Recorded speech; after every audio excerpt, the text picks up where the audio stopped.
시작.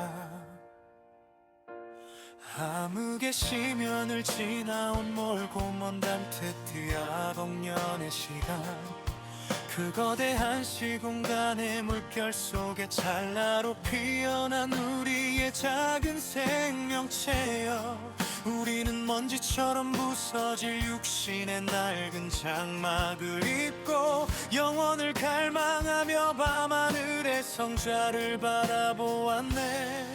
저와 무질서의 거친 바다를 가르고 피어나는 신선. 원죄의 굴레를 넘어 부활체의 우주적 해방으로. 패널 속에 사회자, 비교종교학 교수, 종교 간의 차이와 맥락을 짚어주는 역할, 정통 유대교 랍비, 유대교적 관점에서의 구얏, 토라, 해석 담당. 이슬람교 연구자, 쿠란에 나타난 아담과 선지자 중심의 해석 담당. 가톨릭 및 기독교 정통학자, 교부 철학과 전통 기독교 교리 대변. 김 목사님, 전 대학교 교회 목사, 해외 선교 은퇴, 신경정신과 교수, 본대담의 핵심 메시지 전달자. 일부, 선악과 사건, 새 종교는 어떻게 다르게 보는가? 사회자, 시청자 여러분, 안녕하십니까? 오늘 우리는 기독교의 가장 핵심적인 교리 중 하나인 원죄에 대해 아주 도발적이고 깊이 있는 질문을 던져보려 합니다. 같은 창세기를 공유하는 유대교와 이슬람교에는 왜 원죄라는 개념이 없을까요? 먼저 랍비님, 유대교에서는 아담의 선악과 사건을 어떻게 봅니까? 정통 유대교 랍비, 유대교에서 죄는 철저히 개별적입니다. 아담이 선악과를 먹은 것은 인간 욕망의 잘못된 사용이지 그 죄가 유전자를 타고 후손에게 대물림된다고 보지 않습니다. 오히려 우리는 아담이 금요일에 창조되어 안식일 전까지 명령을 지키지 못한 점에 주목합니다. 그래서 유대인들이 안식일을 철저히 지키는 것은 아담이 실패했던 신의 창조를 우리가 현재 완성해 나간다는 의미를 지닙니다. 사회자, 죄의 대물림이 아니라 개별적 책임과 창조의 완성으로 보는군요. 그렇다면 이슬람교는 어떻습니까? 이슬람교 연구자, 이슬람교에서 아담의 행동은 고의성 없는 실수에 불과합니다. 쿠란에 따르면 신은 이미 아담을 용서했습니다. 이슬람의 주된 관심사는 누가 인류를 구원하는가가 아니라 누가 신의 뜻을 가장 정확히 전달하는가입니다. 아담이 훗날 태어날 무함마드의 이름을 언급하며 용서받았다는 전승을 통해 오히려 무함마드의 정통성을 강조하는 데 집중하죠. 사회자, 그렇다면 기독교 정통학자님, 유독 기독교에서만 이를 원죄로 규정하고 모든 인류가 타락했다고 가르치는 이유는 무엇입니까? 가톨릭 및 기독교 정통학자, 기독교는 예수 그리스도의 구원 서사에 집중합니다. 사도 바울은 로마서에서 아담 한 사람으로 인해 죄가 세상에 들어왔다고 선언했습니다. 전 인류가 타락해야만 전 인류를 구원할 거대한 메시아가 필요해지기 때문입니다. 훗날 아우구스티누스에 의해 이 원죄 교리가 확립되었습니다. 또한 하와의 책임을 강조한 것은 남자를 거치지 않은 여성의 후손, 즉 마지막 아담인 예수가 악의 권세를 짓밟는다는 드라마틱한 구원 논리를 완성하기 위함이었습니다. 2부, 예수님은 정말 원죄를 묻기 위해 오셨는가? 사회자, 흥미롭습니다. 원죄가 처음부터 뚝 떨어진 절대적 진리라기보다는 예수를 유일한 구원자로 내세우기 위해 역사 속에서 형성된 신학적 산물이라는 뜻이군요. 신경정신과 교수이시자 평생 목회와 선교를 해오신 김 목사님, 이 지점에 대해 어떻게 생각하십니까? 김 목사님, 방금 세 분의 말씀을 들으며 300만 가나안, 안나가, 교인들이 왜 교회에서 숨막혀 하는지 그 이유가 명확해집니다. 단도직입적으로 말씀드리겠습니다. 예수님은 사복음서 어디에서도 나는 아담이 지은 원죄를 해결하기 위해 왔다고 말씀하신 적이 없습니다. 예수님은 공생애 내내 원죄라는 단어조차 쓰지 않으셨습니다. 원죄는 훗날 종교 기득권들이 사람들에게 죄책감을 심어 통제하기 위해 아주 유용하게 써먹은 교리적 무기일 뿐입니다. 가톨릭 및 기독교 정통학자, 하지만 목사님, 마가복음 10장 45절에 보면 예수님께서 직접 자기 목숨을 많은 사람의 대속물로 주려 함이니라 라고 하시지 않았습니까? 이것이 죄값을 치른다는 뜻 아닙니까? 김 목사님, 아주 훌륭한 지적입니다. 하지만 그 대속물, 헬라어로 루트론, 리트론이 당시 역사적 맥락을 봐야 합니다. 1세기 로마 압제시대의 루트론은 노예를 자유인으로 풀어주거나 감당할 수 없는 빚을 지고 감옥에 갇힌 자를 꺼내주기 위해 대신 지불하는 몸값이었습니다. 당시 이스라엘 백성들은 종교 지도자들이 만든 수많은 율법과 제사 제도로 인해 엄청난 종교적 빚과 억압에 시달렸습니다. 예수님이 스스로를 대속물이라 하신 것은 아담이 선악과를 따먹은 그 원죄 값을 하나님께 치르겠다는 뜻이 아닙니다. 기득권이 지어놓은 그 무거운 굴레와 억압에서 너희를 해방시켜 자유인으로 만들겠다는 위대한 해방 선언이었습니다. 3부 부활체의 초자연적 능력과 현실의 무게 극복. 사회자, 율법과 원죄라는 억압으로부터의 완전한 해방이군요. 김 목사님, 그렇다면 모세오경의 율법과 닫힌 성전의 한계를 깨고 나온 예수님의 부활체는 구체적으로 어떤 의미가 있는 것입니까? 신경정신과 교수의 관점에서도 인간의 삶과 어떻게 연결되는지 궁금합니다. 김 목사님, 사람들은 100년도 채 살지 못하면서 마치 만년의 짐을 짊어진 것처럼 무거운 중압감 속에 살아갑니다. 이 현실의 무게를 깃털처럼 가볍게 해주는 것이 바로 예수 부활체의 초자연적 능력과 연합하는 것입니다. 부활체는 화학과 물리의 법칙을 완전히 뛰어넘는 4가지 차원의 능력을 보여주셨습니다. 첫째, 물리적 장벽 통과입니다.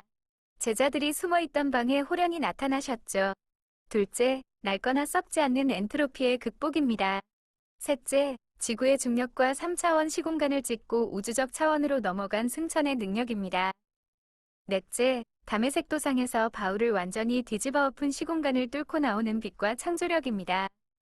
사회자, 이 거대한 우주적, 양자역학적 생명력이 우리의 팍팍한 현실과는 어떻게 접목될 수 있습니까?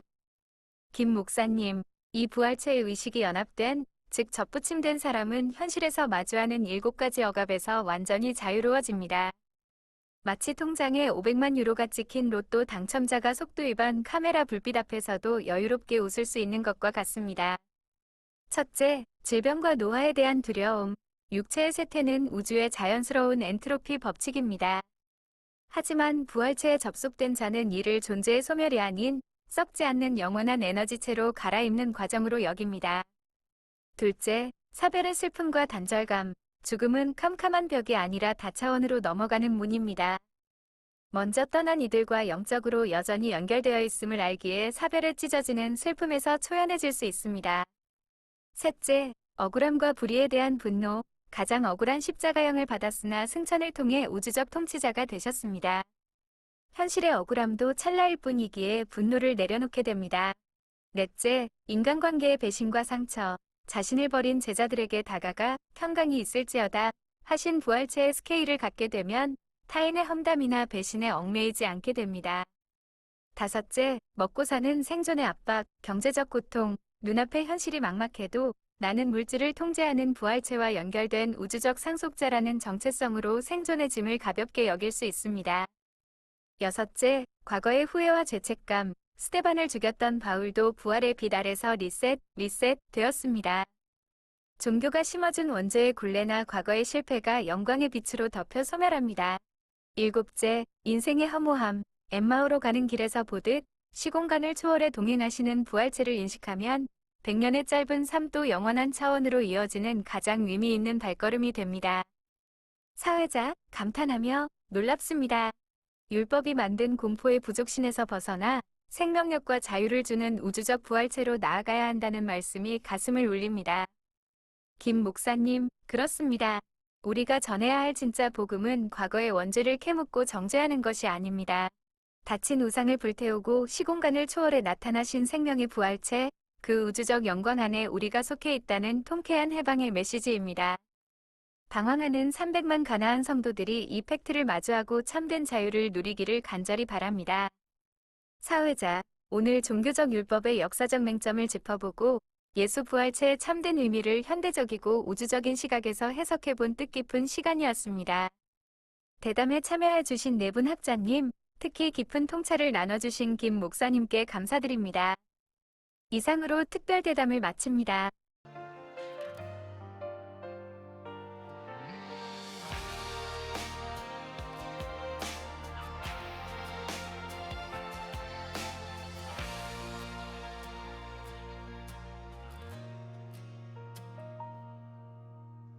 창조주 안에 수많은 은하가 태어나고 별들 쓰러지는 광활한 우주의 수면 속에서 우리는 단순한 원자의 물질이 아님 신성한 창조주 결실이었네. 썩어짐 종로를 묶여 죽어가던 만물의 탄식이 멈추고 성육신의 비밀이 마침내 부활체로 우리 몸에 증명되도다. 상원의 벽을 넘어선 부활체 예수 그리스도 청절매를 따라 우리의 썩을 것들은 불멸의 옷을 입고 영원한 빛으로 화하네. 부활체의 주 거룩한 에너지가 온 세포를 깨우는 예수 부활체의 거룩한 복음의 빛이여 창조주 영원한 생명이 아침을 깨우네. 낡은 장막을 벗어 던지고 창조주를 향해 날아오르는 참된 자유. 가슴 깊은 곳에서 고동치는 나의 부활체 그 찬란한 소망을 노래하노라.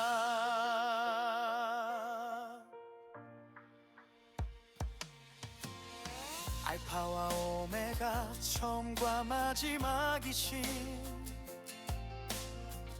이에 대해서 사시가 끝나고 새하늘과 새 땅의 중심에서 우리는 부활체 형상으로 마주하네. 죽음이 부활체에 당하고 오직 생명만이 왕 노릇하는 하나님 나라. 부활체를 입은 거룩한 성도들이 보좌 앞에 성자를 이루도다. 영광 그 홍련의 기다림은 이 한순간의 영광을 위함이었으니 그토록 갈망하던 창조주의 신성에 참여하는 기쁨을 누리네. 빛보다 눈부신 부활체 몸으로 온 우주를 다스릴 영원한 생명 존귀와 찬양과 권능을 영원 무궁토록 만유의 주께 돌릴지어다. 우주는 더 이상 차가운 침묵이 아니요 우리를 향한 창가라. 빛의 속도를 넘어 은하의 끝을 넘어 부활체 생명으로 화한 우리는 영원히 새하지 않는 불멸의 존재. 창조주의 영광 안에서 마침내 온전한 자유를